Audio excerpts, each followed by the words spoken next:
Hello, friends. Today again I am before you to discuss the question which was given yesterday, and we'll see also what will be the model answer for that. So, if you remember, yesterday we gave a ethics theory question.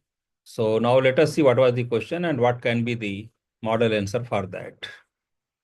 Uh, if you remember, the question was, to what extent can the emotional intelligence of a civil servant enhance the ethical quality of administrative decisions?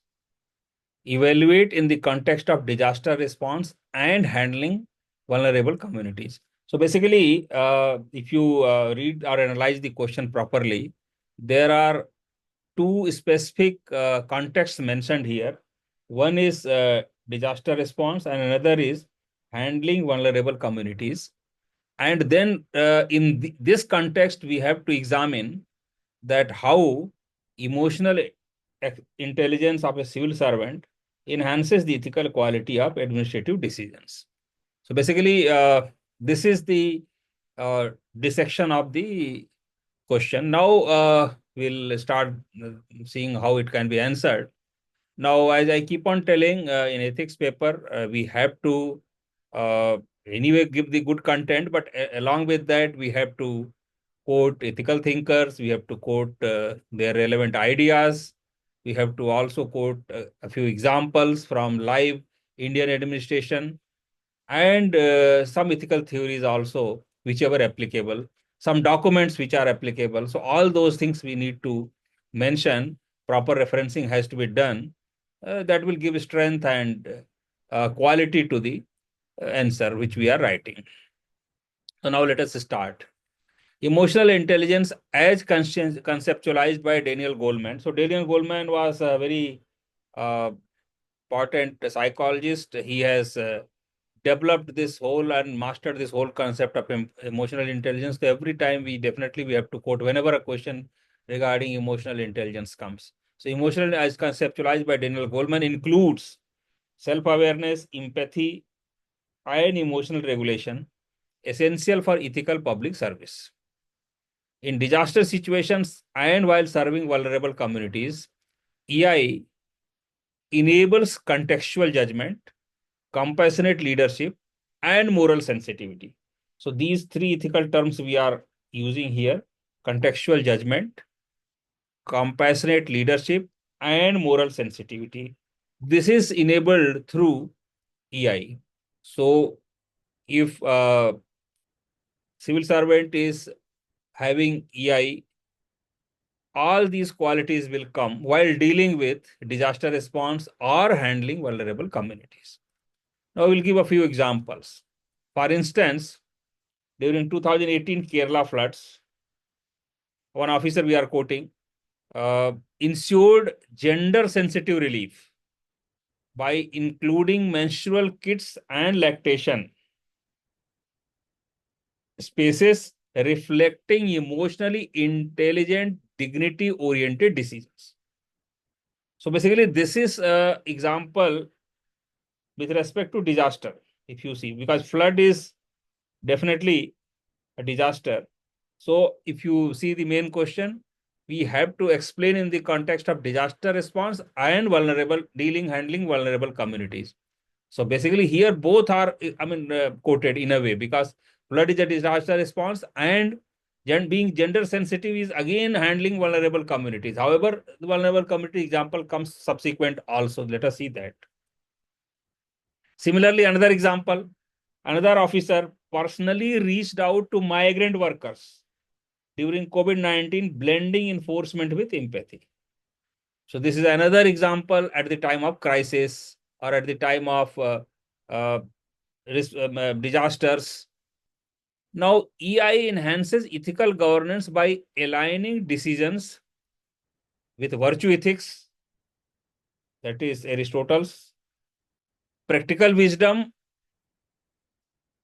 and Neil Noding's ethics of care, focusing on human relationships over mechanical rule following. So basically, these two ethical theories we are quoting because they also support uh, the taking care of vulnerable communities and also ethical response during disasters. In tribal rehabilitation or transgender welfare, so these are basically vulnerable communities now in this paragraph are specifically mentioned.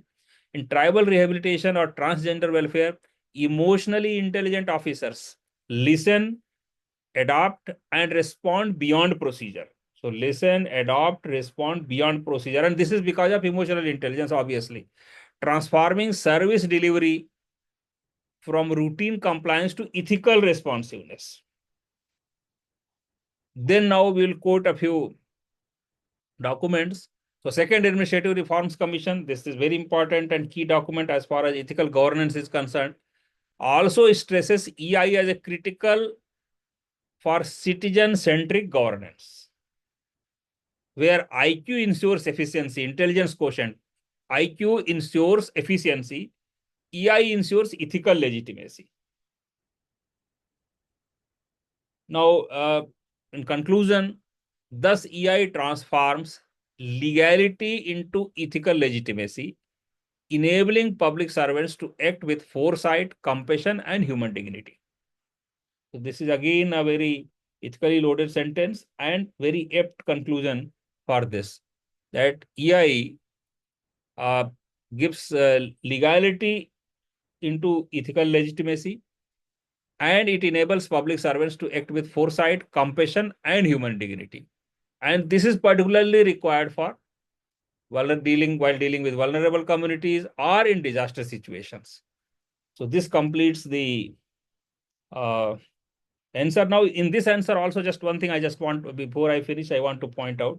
If you see here also, the beginning and end are quite significant, because without wasting much words, the very intelligent way, the answer has begun and it has ended with a very effective sentence.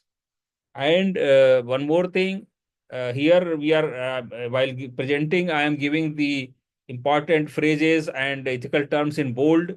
In actual exam, when you are writing or in practice tests also, you keep on underlining those things, because underlining properly will highlight those terms and phrases and will attract the attention of examiners.